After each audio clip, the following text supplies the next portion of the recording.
Syedaralun, ribuan warga didominasi kaum ibu berdesakan ambil bantuan sosial atau bansos di bulan suci Ramadan di Gor Alun-Alun Sigli Pidi pada Sabtu 16 April 2022. Bansos BLT minyak goreng dan sembako yang dibagikan oleh pemerintah melalui kantor pos Sigli itu sebesar Rp500.000 per kepala keluarga. Walaupun di tengah terik matahari siang yang menyengat, namun tidak menyurutkan antusias warga yang didominasi kaum ibu untuk mengambil bansos.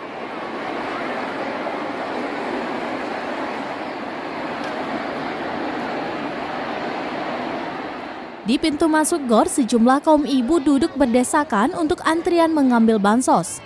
Sebagian ibu yang telah lansia harus merebahkan diri di lantai karena kelelahan akibat berpuasa.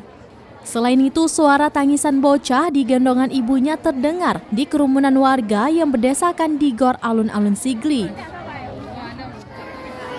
Sejumlah bocah menangis mengingat cuaca panas dengan kondisi warga berdesakan di dalam GOR sehingga warga mengipas tubuh mereka memakai kertas buku untuk mengusir hawa panas.